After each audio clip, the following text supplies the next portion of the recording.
ഓം ശാന്തി 9/7/2024 പ്രഭാതമുരളി.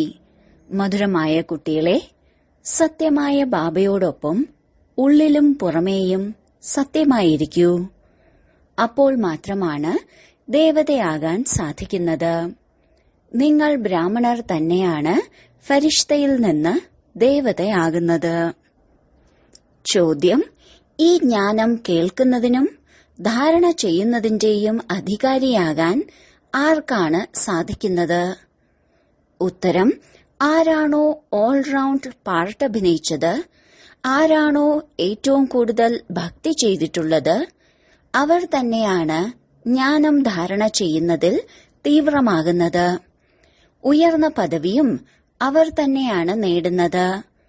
നിങ്ങൾ കുട്ടികളോട് പലരും ചോദിക്കാറുണ്ട്, നിങ്ങൾ ശാസ്ത്രങ്ങളെ അംഗീകരിക്കുന്നുണ്ടോ? അപ്പോൾ പറയൂ, ഞങ്ങൾ എത്രത്തോളം ശാസ്ത്രം പഠിച്ചിട്ടുണ്ടോ, ഭക്തി ചെയ്തിട്ടുണ്ടോ, അത്രയും ലോകത്തിൽ മറ്റാരും ചെയ്യുന്നില്ല. ഞങ്ങൾക്കിപ്പോൾ ഭക്തിയുടെ ഫലം ലഭിച്ചിരിക്കുന്നു. അതുകൊണ്ടിപ്പോൾ ഭക്തിയുടെ ആവശ്യമില്ല. ഓം ശാന്തി. പരിധിയില്ലാത്ത ബാബ പരിധിയില്ലാത്ത കുട്ടികൾക്ക് മനസ്സിലാക്കി തരുന്നു. സർവാത്മാക്കളുടെയും പിതാവ് സർവാത്മാക്കൾക്കും മനസ്സിലാക്കി തരുന്നു. കാരണം ബാബയാണ് സർവരുടെയും സദ്ഗതി ദാതാവ്. ഏതെല്ലാം ആത്മാക്കളുണ്ടോ അവരെ ജീവാത്മാക്കൾ എന്നാണ് പറയുന്നത്. ശരീരമില്ലെങ്കിൽ ആത്മാവിന് കാണാൻ സാധിക്കില്ല. ഡ്രാമ പ്ലാൻ അനുസരിച്ച് സ്വർഗത്തിന്റെ സ്ഥാപന ചെയ്തുകൊണ്ടിരിക്കുന്നുണ്ടെങ്കിലും ബാബ പറയുന്നു, ഞാൻ സ്വർഗം കാണുന്നില്ല. ആർക്കു വേണ്ടിയാണോ സ്ഥാപിക്കുന്നത് അവർക്ക് മാത്രമേ കാണാൻ കഴിയൂ. നിങ്ങളെ പഠിപ്പിച്ച് പിന്നീട് ഞാൻ അവിടെ ശരീരം ധാരണ ചെയ്യുന്നില്ല. ശരീരം കൂടാതെ എങ്ങനെ കാണാൻ സാധിക്കും? അവിടെയും ഇവിടെയും എല്ലായിടത്തും ഉണ്ടെന്നല്ല, എല്ലാം കാണുന്നുണ്ട് എന്നുമല്ല. ബാബ കേവലം നിങ്ങൾ കുട്ടികളെയാണ് കാണുന്നത്. നിങ്ങളെ പുഷ്പങ്ങളാക്കി ഓർമ്മയുടെ യാത്ര പഠിപ്പിക്കുന്നു. യോഗം എന്ന അക്ഷരം ഭക്തിയുടേതാണ്. ഒരേ ഒരു ജ്ഞാനസാഗരനാണ് ജ്ഞാനം നൽകുന്നത്. ആ ജ്ഞാനസാഗരനെ തന്നെയാണ് സദ്ഗുരു എന്നും പറയുന്നത്. ബാക്കി എല്ലാവരും ഗുരുക്കന്മാരാണ്. സത്യം പറയുന്നത്, സത്യഖണ്ഡം സ്ഥാപിക്കുന്നത് ബാബ മാത്രമാണ്. ഭാരതം സത്യഖണ്ഡമായിരുന്നു. എല്ലാ ദേവീ ദേവതകളും അവിടെയാണ് വസിച്ചിരുന്നത്. നിങ്ങൾ ഇപ്പോൾ മനുഷ്യനിൽ നിന്നും ദേവതയായി മാറിക്കൊണ്ടിരിക്കുകയാണ്. അതുകൊണ്ട് കുട്ടികൾക്ക് മനസ്സിലാക്കി തരുന്നു, സത്യമായ ബാബയോടൊപ്പം ഉള്ളിലും പുറമേയും സത്യമായിരിക്കണം. ആദ്യം ഓരോ ചുവടും അസത്യം മാത്രമായിരുന്നു. അഥവാ സ്വർഗത്തിൽ ഉയർന്ന പദവി നേടാൻ ആഗ്രഹിക്കുന്നുവെങ്കിൽ ഇതെല്ലാം തന്നെ ഉപേക്ഷിക്കണം. സ്വർഗത്തിൽ വളരെയധികം പേർ വരുന്നുവെങ്കിലും ആരാണോ ബാബയെ മനസ്സിലാക്കിയിട്ടും വികർമ്മം വിനാശം ചെയ്യാത്തത്, അവർക്ക് ശിക്ഷകൾ അനുഭവിച്ച് കർമ്മക്കണക്ക് തീർക്കേണ്ടതായി വരുന്നു.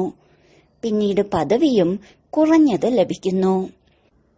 ഈ പുരുഷോത്തമ സംഗമയുഗത്തിൽ രാജധാനി സ്ഥാപിച്ചുകൊണ്ടിരിക്കുകയാണ്. കലിയുഗത്തിലോ സത്യയുഗത്തിലോ രാജധാനിയുടെ സ്ഥാപന ഉണ്ടാകില്ല. കാരണം ബാബ സത്യയുഗത്തിലോ കലിയുഗത്തിലോ വരുന്നില്ല. ഈ യുഗത്തെയാണ് പുരുഷോത്തമ മംഗളകാരി യുഗമെന്ന് പറയുന്നത്. ഈ സമയത്താണ് ബാബ വന്ന് എല്ലാവരുടെയും മംഗളം ചെയ്യുന്നത്. കലിയുഗത്തിനു ശേഷം വീണ്ടും സത്യയുഗം വരണം. അതുകൊണ്ട് തീർച്ചയായും സംഗമയുഗം ആവശ്യമാണ്. ബാബ പറഞ്ഞു തന്നു, ഇത് പതീത ലോകമാണ്. ഇങ്ങനെ ഒരു മഹിമയുമുണ്ട്, അല്ലയോ ദൂരദേശത്തിൽ വസിക്കുന്ന ഭഗവാനെ. അപ്പോൾ ഈ പരദേശത്തിൽ തന്റെ കുട്ടികളെ എവിടെ നിന്ന് ലഭിക്കാനാണ്? പരദേശത്തിൽ പരന്റെ കുട്ടികളെയല്ലേ ലഭിക്കുക? അവർക്ക് നല്ല രീതിയിൽ മനസ്സിലാക്കി കൊടുക്കുന്നു, ഞാൻ ആരിലാണ് പ്രവേശിക്കുന്നത്. തന്റെ പരിചയവും നൽകുന്നു. ഒപ്പം ആരിലാണോ പ്രവേശിക്കുന്നത് അവർക്കും മനസ്സിലാക്കി കൊടുക്കുന്നു. ഇത് താങ്കളുടെ വളരെ ജന്മങ്ങൾക്ക് ശേഷമുള്ള അവസാന ജന്മമാണ്. എത്ര വ്യക്തമാണ്! ഇപ്പോൾ നിങ്ങളിവിടെ പുരുഷാർത്ഥിയാണ്, സമ്പൂർണ്ണ പവിത്രമല്ല. സമ്പൂർണ്ണ പവിത്രമായവരെ ഫരിഷ്ത എന്നാണ് പറയുക. ആരാണോ പവിത്രമല്ലാത്തത് അവരെ പതീതർ എന്ന് പറയുന്നു. ഫരിഷ്തയായതിനു ശേഷം പിന്നീട് ദേവത ആകുന്നു. സൂക്ഷ്മവതനത്തിൽ നിങ്ങൾ സമ്പൂർണ്ണ ഫരിഷ്തയെ കാണുന്നു. അവരെയാണ് ഫരിഷ്ത എന്ന് പറയുന്നത്. അതുകൊണ്ട് ബാബ മനസ്സിലാക്കി തരുന്നു, കുട്ടികളെ ഒരേ ഒരു അല്ലാഹുവിനെ ഓർമ്മിക്കണം. ബാബയെ തന്നെയാണ് അല്ലാഹുവെന്നും പറയുന്നത്. കുട്ടികൾ മനസ്സിലാക്കിയിരിക്കുന്നു, ബാബയിൽ നിന്ന് സ്വർഗത്തിന്റെ സമ്പത്ത് ലഭിക്കുന്നു. സ്വർഗം എങ്ങനെയാണ് രചിക്കുന്നത്? ഓർമ്മയുടെ യാത്രയിലൂടെയും ജ്ഞാനത്തിലൂടെയും. ഭക്തിയിൽ ജ്ഞാനമുണ്ടാകുന്നില്ല. ജ്ഞാനം ഒരു ബാബ മാത്രമാണ് ബ്രാഹ്മണർക്ക് നൽകുന്നത്. ബ്രാഹ്മണർ കുടുംബയല്ലേ? ഇപ്പോൾ നിങ്ങൾ ബ്രാഹ്മണരാണ്. പിന്നീട് കുട്ടിക്കരണം മറിച്ചിൽ കളിക്കുന്നു. ബ്രാഹ്മണൻ, ദേവത, ക്ഷത്രിയൻ, ഇതിനെയാണ് പറയുന്നത് വിരാട രൂപം. ബ്രഹ്മ, വിഷ്ണു, ശങ്കരന്റേത് വിരാട്ട രൂപമെന്ന് പറയില്ല. അതിൽ കുടുംബയായ ബ്രാഹ്മണരില്ല. ബാബ ബ്രഹ്മാവിന്റെ ശരീരത്തിലാണ് വരുന്നത്. ഇതാരും അറിയുന്നില്ല. ബ്രാഹ്മണ കുലം തന്നെയാണ് സർവോത്തമ കുലം. അപ്പോൾ ബാബ വന്ന് പഠിപ്പിക്കുന്നു. ബാബ ശൂദ്രരെ പഠിപ്പിക്കില്ലല്ലോ, ബ്രാഹ്മണരെ മാത്രമാണ് പഠിപ്പിക്കുന്നത്. പഠിക്കുന്നതിലും സമയമെടുക്കുന്നുണ്ട്. രാജധാനി സ്ഥാപിക്കണം. നിങ്ങൾ ഉയർന്നതിലും ഉയർന്ന പുരുഷോത്തമരാകൂ. പുതിയ ലോകം ആര് രക്ഷിക്കും? ബാബ തന്നെ രക്ഷിക്കും. ഇത് മറക്കരുത്. മായ നിങ്ങളെ മറപ്പിക്കുന്നു. മായയുടെ ജോലി തന്നെ ഇതാണ്. ജ്ഞാനത്തിൽ ഇത്രയും ബുദ്ധിമുട്ടിക്കുന്നില്ല. ഓർമ്മയിൽ തന്നെയാണ് ബുദ്ധിമുട്ടിക്കുന്നത്. ആത്മാവിൽ വളരെ അഴുക്ക് നിറഞ്ഞിരിക്കുന്നു. അത് ബാബയുടെ ഓർമ്മ കൂടാതെ ശുദ്ധമാവുകയില്ല. യോഗമെന്ന വാക്കിൽ കുട്ടികൾ വളരെ സംശയത്തിലേക്ക് വരുന്നു. പറയുന്നു, ബാബ, ഞങ്ങൾക്ക് യോഗം ലഭിക്കുന്നില്ല. വാസ്തവത്തിൽ യോഗമെന്ന വാക്ക് ഹഠയോഗികളുടേതാണ്. സന്യാസി പറയുന്നു, ബ്രഹ്മവുമായി യോഗം വയ്ക്കണം. ഇപ്പോൾ ബ്രഹ്മതത്വമാണെങ്കിൽ വളരെ വലുതും വിശാലവുമാണ്. ഏതുപോലെയാണോ ആകാശത്തിൽ നക്ഷത്രങ്ങൾ കാണപ്പെടുന്നത്, അതുപോലെയാണ് അവിടെയും ചെറിയ ചെറിയ നക്ഷത്രങ്ങൾക്ക് സമാനം ആത്മാക്കൾ ഉള്ളത്. അത് ആകാശത്തിനും ഉപരിയാണ്. അവിടെ സൂര്യചന്ദ്രന്മാരുടെ പ്രകാശമില്ല. അപ്പോൾ നോക്കൂ, എത്ര ചെറിയ ചെറിയ റോക്കറ്റുകളാണ് നിങ്ങൾ. അതുകൊണ്ടാണ് ബാബ പറയുന്നത്, ഏറ്റവും ആദ്യം ആത്മാവിന്റെ ജ്ഞാനം നൽകണം. അതൊരു ഭഗവാന് മാത്രമാണ് നൽകാൻ സാധിക്കുന്നത്. ഭഗവാനെ മാത്രമല്ല അറിയാത്തത്, ആത്മാവിനെയും അറിയുന്നില്ല. ഇത്രയും ചെറിയ ആത്മാവിൽ 84 ജന്മത്തിന്റെ അവിനാശി പാർട്ട് നിറഞ്ഞിരിക്കുന്നുണ്ട്. ഇതിനെ തന്നെയാണ് അത്ഭുതമെന്ന് പറയുന്നത്. വേറെയൊന്നും പറയാൻ സാധിക്കില്ല. ആത്മാവ് 84ന്റെ ചക്രം കറങ്ങിക്കൊണ്ടേയിരിക്കുന്നു. ഓരോ 5000 വർഷത്തിനു ശേഷവും ഈ ചക്രം കറങ്ങിക്കൊണ്ടേയിരിക്കുന്നു. ഇത് ഡ്രാമയിൽ നിശ്ചയിക്കപ്പെട്ടിട്ടുള്ളതാണ്. ലോകം അവിനാശിയാണ്, ഒരിക്കലും നശിക്കുന്നില്ല. മനുഷ്യർ കാണിക്കുന്നത് വലിയ പ്രളയമുണ്ടാകുന്നു, പിന്നീട് കൃഷ്ണൻ കാൽവിരൽ കുടിച്ചുകൊണ്ട് ആലിലയിൽ വരുന്നു എന്നെല്ലാമാണ്. എന്നാൽ ഇങ്ങനെ ഒരിക്കലും സംഭവിക്കുന്നില്ല. ഇത് നിയമവിരുദ്ധമായതാണ്. മഹാപ്രളയം ഒരിക്കലും ഉണ്ടാകുന്നില്ല. ഒരു ധർമ്മത്തിന്റെ സ്ഥാപനയും അനേക ധർമ്മത്തിന്റെ വിനാശവുമാണ് നടന്നുകൊണ്ടിരിക്കുന്നത്.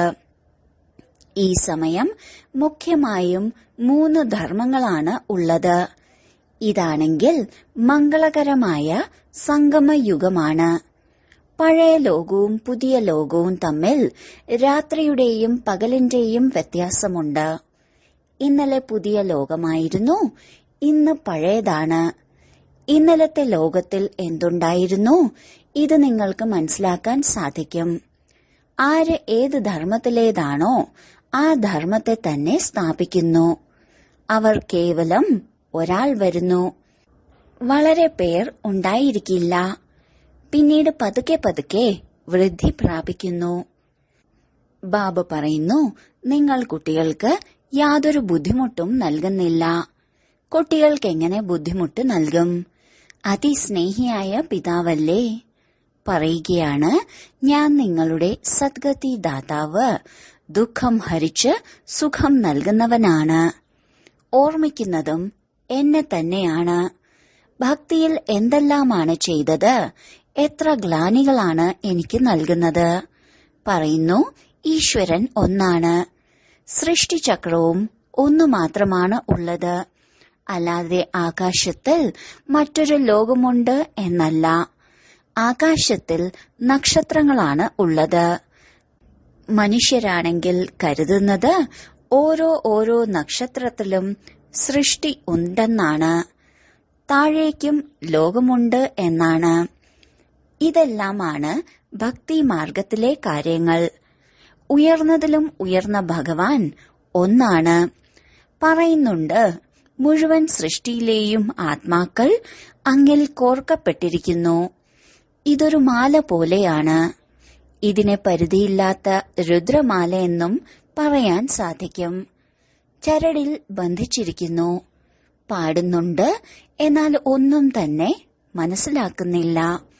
ബാബ വന്ന് മനസ്സിലാക്കി തരുന്നു, കുട്ടികളെ, ഞാൻ നിങ്ങൾക്ക് അല്പം പോലും ബുദ്ധിമുട്ട് നൽകുന്നില്ല. ഇതും പറഞ്ഞു തന്നിട്ടുണ്ട്, ആരാണോ ആദ്യമാദ്യം ഭക്തി ചെയ്തിട്ടുള്ളത് അവർ ജ്ഞാനത്തിൽ വേഗത്തിൽ പോകും. ഭക്തി കൂടുതൽ ചെയ്തിട്ടുണ്ടെങ്കിൽ ഫലവും അവർക്ക് കൂടുതൽ ലഭിക്കണം. പറയുന്നു, ഭക്തിയുടെ ഫലം ഭഗവാനാണ് നൽകുന്നത്. ഭഗവാൻ ജ്ഞാനസാഗരനാണ്. അപ്പോൾ തീർച്ചയായും ജ്ഞാനത്തിലൂടെ തന്നെയായിരിക്കും ഫലം നൽകുക. ഭക്തിയുടെ ഫലത്തെക്കുറിച്ച് ആർക്കും അറിയില്ല. ഭക്തിയുടെ ഫലമാണ് ജ്ഞാനം. അതിലൂടെയാണ് സ്വർഗത്തിന്റെ സമ്പത്താകുന്ന സുഖം ലഭിക്കുന്നത്. അപ്പോൾ ഫലം നൽകുന്നത്, അർത്ഥം നരകവാസിയിൽ നിന്ന് സ്വർഗവാസി ആക്കുന്നത് ഒരു ബാബയാണ്. രാവണനെ ആർക്കും അറിയില്ല. ഇത് പഴയ ലോകമാണെന്ന് പറയുന്നുണ്ട്. എപ്പോൾ മുതൽ പഴയതാണ് ആ കണക്കെടുക്കാൻ സാധിക്കില്ല. ബാബയാണ് മനുഷ്യ സൃഷ്ടിയാകുന്ന വൃക്ഷത്തിന്റെ ബീജരൂപൻ. സത്യമാണ്, ഒരിക്കലും നശിക്കുന്നില്ല. ഇതിനെയാണ് തലകീഴായ വൃക്ഷമെന്ന് പറയുന്നത്. ബാബ മുകളിലാണ്. ആത്മാക്കളാണ് ബാബയെ മുകളിലേക്ക് നോക്കി വിളിക്കുന്നത്. ശരീരത്തിന് വിളിക്കാൻ സാധിക്കില്ല. ആത്മാവ് ഒരു ശരീരത്തിൽ നിന്നിറങ്ങി അടുത്തതിലേക്ക് പോകുന്നു. ആത്മാവ് കുറയുന്നുമില്ല, കൂടുന്നുമില്ല. ഒരിക്കലും മൃത്യു പ്രാപിക്കുന്നുമില്ല. ഈ കളി ഉണ്ടാക്കപ്പെട്ടിട്ടുള്ളതാണ്. മുഴുവൻ കളിയുടെയും ആദിമധ്യ അന്ത്യത്തിന്റെ രഹസ്യം ബാബ പറഞ്ഞു തന്നു. ആസ്തികരാക്കി. ഇതും പറഞ്ഞു തന്നിട്ടുണ്ട്, ഈ ലക്ഷ്മി നാരായണനിൽ ഈ ജ്ഞാനമില്ല. അവിടെ ആസ്തികന്റെയോ നാസ്തികന്റെയോ അറിവേ ഉണ്ടായിരിക്കില്ല. ഈ സമയം ബാബ തന്നെയാണ് അർത്ഥം മനസ്സിലാക്കി തരുന്നത്. നാസ്തികരെന്ന് അവരെയാണ് പറയുന്നത്. ആർക്കാണോ ബാബയെയും രചനയുടെ ആദിമധ്യ അന്ത്യത്തെയും കാല അളവിനെക്കുറിച്ചും അറിയാത്തത്. ഈ സമയം നിങ്ങൾ ആസ്തികരായിരിക്കുന്നു. അവിടെ ഈ കാര്യങ്ങളേ ഇല്ല. കളിയല്ലേ. ഏതൊരു കാര്യമാണോ ഒരു സെക്കൻഡിൽ നടക്കുന്നത്, അത് പിന്നീട് അടുത്ത സെക്കൻഡിൽ ഉണ്ടാകുകയില്ല. നാടകം ടിക് ടിക് എന്ന് നടന്നുകൊണ്ടേയിരിക്കുന്നു. കഴിഞ്ഞ ചക്രം കറങ്ങിക്കൊണ്ടിരിക്കും. ഏതുപോലെയാണോ സിനിമയുള്ളത്, 2-3 മണിക്കൂറിന് ശേഷം വീണ്ടും അതേ സിനിമ അതുപോലെ ആവർത്തിക്കും. ഇടിച്ചു പൊളിച്ച കെട്ടിടമെല്ലാം വീണ്ടും ഉണ്ടായിരിക്കുന്നത് കാണാം. അത് അതുപോലെ ആവർത്തിക്കപ്പെടുന്നു. ഇതിൽ സംശയിക്കേണ്ട കാര്യം തന്നെയില്ല. മുഖ്യമായ കാര്യം ഇതാണ്: ആത്മാക്കളുടെ പിതാവാണ് പരമാത്മാവ്. ആത്മാക്കളും പരമാത്മാവും വളരെ കാലം വേർപിരിഞ്ഞിരുന്നു. വേറിടുന്നുണ്ട്. ഇവിടെ പാട്ടഭിനയിക്കുന്നതിന് വരുന്നു. നിങ്ങൾ പൂർണമായും 5000 വർഷം വേർപിരിയുന്നു. നിങ്ങൾ മധുരമായ കുട്ടികൾക്ക് ഓൾറൗണ്ട് പാർട്ട് ലഭിച്ചിരിക്കുന്നു. അതുകൊണ്ട് നിങ്ങൾക്ക് തന്നെയാണ് മനസ്സിലാക്കി തരുന്നതും. ജ്ഞാനത്തിനും അധികാരി നിങ്ങളാണ്. ഏറ്റവും അധികം ഭക്തി ആരാണോ ചെയ്തിട്ടുള്ളത്, ജ്ഞാനത്തിലും അവരാണ് തീവ്രമായി പോകുക. പദവിയും ഉയർന്നത് നേടും. ഏറ്റവും ആദ്യം ഒരു ശിവബാബയുടെ ഭക്തിയാണ് ഉണ്ടാകുന്നത്. പിന്നീടാണ് ദേവതകളുടേത്. പിന്നീട് 5 തത്വങ്ങളുടെ പോലും ഭക്തി ചെയ്യുന്നു. വ്യഭിചാരിയായി തീരുന്നു. ഇപ്പോൾ പരിധിയില്ലാത്ത ബാബ നിങ്ങളെ പരിധിയില്ലാത്തതിലേക്ക് കൊണ്ടുപോകുന്നു. മനുഷ്യർ പിന്നീട് പരിധിയില്ലാത്ത ഭക്തിയുടെ അജ്ഞാനത്തിലേക്ക് കൊണ്ടുപോകുന്നു. ഇപ്പോൾ ബാബ നിങ്ങൾ കുട്ടികൾക്ക് മനസ്സിലാക്കി തരുന്നു. സ്വയം ആത്മാവാണെന്ന് മനസ്സിലാക്കി പിതാവായ എന്നെ, ഒരാളെ ഓർമ്മിക്കൂ. ഇവിടെ നിന്ന് പുറത്തേക്ക് പോകുന്നതിലൂടെ മായ വീണ്ടും മറവിപ്പിക്കുന്നു. ഏതുപോലെയാണോ ഗർഭത്തിൽ പശ്ചാത്തപിക്കുന്നത്, ഞാനിങ്ങനെ ചെയ്യില്ല, പുറത്തു വരുന്നതിലൂടെ മറന്നുപോകുന്നു. ഇവിടെയും ഇങ്ങനെയാണ്. പുറത്തു പോകുന്നതിലൂടെ തന്നെ മറക്കുന്നു. ഇത് സ്മൃതിയുടെയും വിസ്മൃതിയുടെയും കളിയാണ്. ഇപ്പോൾ നിങ്ങൾ ബാബയുടെ ദത്തെടുക്കപ്പെട്ട കുട്ടികളായിരിക്കുന്നു. ശിവപിതാവല്ലേ? ബാബയാണ് സർവാത്മാക്കളുടെയും പരിധിയില്ലാത്ത പിതാവ്. ബാബ എത്ര ദൂരെ നിന്നാണ് വരുന്നത്? ബാബയുടെ വീടാണ് പരംധാമം. പരംധാമത്തിൽ നിന്നാണ് വരുന്നതെങ്കിൽ തീർച്ചയായും കുട്ടികൾക്ക് സമ്മാനവുമായി ആയിരിക്കും വരിക. ഉള്ളം കൈയിൽ സ്വർഗം സമ്മാനമായി കൊണ്ടുവരുന്നു. ബാബ പറയുന്നു, സെക്കൻഡിൽ സ്വർഗത്തിന്റെ ചക്രവർത്തി പദവി നേടൂ. കേവലം ബാബയെ അറിയൂ. എല്ലാ ആത്മാക്കൾക്കും അച്ഛനല്ലേ? പറയുകയാണ്, ഞാൻ നിങ്ങളുടെ അച്ഛനാണ്. ഞാൻ എങ്ങനെയാണ് വരുന്നത് അതും നിങ്ങൾക്ക് മനസ്സിലാക്കി തരുന്നു. എനിക്ക് രഥം തീർച്ചയായും വേണം. ഏത് രഥം? ഏതെങ്കിലും മഹാത്മാവിന്റേത് എടുക്കാൻ സാധിക്കില്ല. മനുഷ്യർ പറയുന്നു, നിങ്ങൾ ബ്രഹ്മാവിനെ ഭഗവാൻ, ബ്രഹ്മാവിനെ ദേവതയെന്ന് പറയുന്നു. നോക്കൂ, ഞങ്ങൾ എപ്പോഴാണ് പറഞ്ഞത്? വൃക്ഷത്തിന്റെ മുകളിൽ തീർത്തും അവസാന ഭാഗത്താണ് നിൽക്കുന്നത്. എപ്പോഴാണോ മുഴുവൻ വൃക്ഷവും തമോ പ്രധാനമായിരിക്കുന്നത്, ബ്രഹ്മാവ് അവിടെയാണ് നിൽക്കുന്നത്. അപ്പോൾ വളരെ ജന്മങ്ങളുടെ അവസാനത്തെ ജന്മമായില്ലേ? ബ്രഹ്മബാബ സ്വയം പറയുന്നു, എന്റെ വളരെ ജന്മങ്ങളുടെ അന്തിമ ജന്മത്തിൽ വാനപ്രസ്ഥ അവസ്ഥ ആകുമ്പോഴാണ് ബാബ വരുന്നത്. ബാബ വന്ന് ജോലി മുതലായവയെല്ലാം ഉപേക്ഷിപ്പിച്ചു. 60 വയസ്സിന് ശേഷമാണ് മനുഷ്യർ ഭക്തി ചെയ്യുന്നത് ഭഗവാനെ ലഭിക്കാനായി. ബാബ പറയുന്നു, നിങ്ങളെല്ലാവരും മനുഷ്യമതത്തിലായിരുന്നു. ഇപ്പോൾ ബാബ നിങ്ങൾക്ക് ശ്രീമതം നൽകിക്കൊണ്ടിരിക്കുന്നു. ശാസ്ത്രം എഴുതുന്നവരും മനുഷ്യരാണ്. ദേവതകളാണെങ്കിൽ എഴുതുന്നുമില്ല, പഠിക്കുന്നുമില്ല. സത്യയുഗത്തിൽ ശാസ്ത്രം ഉണ്ടായിരിക്കില്ല, ഭക്തി തന്നെയില്ല. ശാസ്ത്രങ്ങളിൽ എല്ലാ കർമ്മകാണ്ഡവും എഴുതിയിട്ടുണ്ട്. ഇവിടെ ആ കാര്യമേ ഇല്ല. ബാബ ജ്ഞാനം നൽകുന്നത് നിങ്ങൾ കാണുന്നു. ഭക്തി മാർഗത്തിൽ ധാരാളം ശാസ്ത്രങ്ങൾ പഠിച്ചിട്ടുണ്ട്. ആരെങ്കിലും ചോദിക്കുകയാണ്, നിങ്ങൾ വേദശാസ്ത്രങ്ങൾ മുതലായവ അംഗീകരിക്കുന്നുണ്ടോ? പറയൂ, ഇവിടെ എത്ര മനുഷ്യരുണ്ടോ അവരെക്കാളും ഞങ്ങൾ അംഗീകരിക്കുന്നു. തുടക്കം മുതൽ അവ്യഭിചാരി ഭക്തി ഞങ്ങളാണ് ആരംഭിച്ചത്. ഇപ്പോൾ ഞങ്ങൾക്ക് ജ്ഞാനം ലഭിച്ചിരിക്കുന്നു.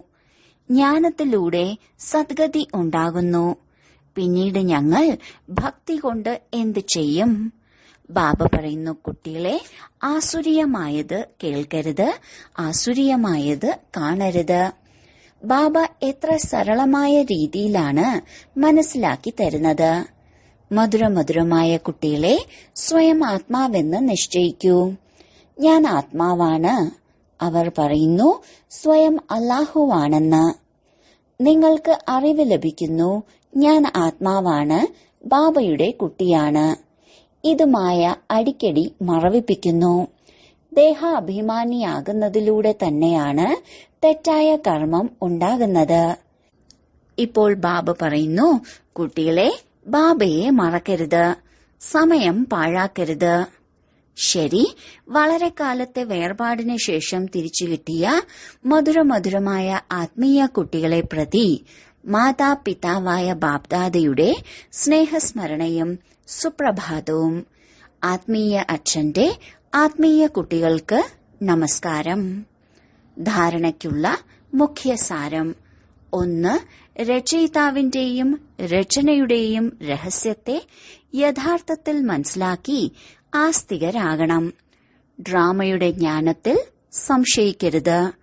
തന്റെ ബുദ്ധിയെ പരിധിയുള്ളതിൽ നിന്ന് വേർപെടുത്തി പരിധിയില്ലാത്തതിലേക്ക് കൊണ്ടുപോകണം.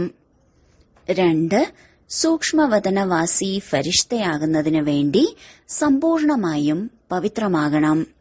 ആത്മാവിൽ എന്തഴുക്കാണോ നിറഞ്ഞിട്ടുള്ളത് അതിനെ ഓർമ്മയുടെ ബലത്തിലൂടെ ഇല്ലാതാക്കി ശുദ്ധമാക്കണം. വരദാനം: ഈശ്വരീയ രസം അനുഭവം ചെയ്ത് ഏകരസസ്ഥിതിയിൽ സ്ഥിതി ചെയ്യുന്ന ശ്രേഷ്ഠ ആത്മാവായി ഭവിക്കൂ. ഏതു കുട്ടികളാണോ ഈശ്വരീയ രസത്തിന്റെ അനുഭവം ചെയ്യുന്നത് അവർക്ക് ലോകത്തിലെ എല്ലാ രസവും മിഥ്യയായി തോന്നുന്നു. ഏതെങ്കിലും ഒരു രസം മധുരമാകുകയാണെങ്കിൽ ഒന്നിന്റെ നേരെ മാത്രം ശ്രദ്ധ പോകില്ല. മനസ്സ് സഹജമായി മുഴുകിപ്പോകുന്നു, പരിശ്രമിക്കേണ്ടി വരുന്നില്ല. ബാബയുടെ സ്നേഹം, ബാബയുടെ സഹായം, ബാബയുടെ കൂട്ട്, ബാബയിലൂടെ സർവപ്രാപ്തികൾ സഹജമായി ഏകരസസ്ഥിതി ഉണ്ടാക്കുന്നു. ഇപ്രകാരം ഏകരസസ്ഥിതിയിൽ സ്ഥിതി ചെയ്യുന്ന ആത്മാക്കൾ തന്നെയാണ് ശ്രേഷ്ഠർ. സ്ലോഗൻ: അഴുക്ക് വലിച്ചെടുത്ത് രത്നങ്ങൾ നൽകൽ തന്നെയാണ് മാസ്റ്റർ സാഗരമാകൽ.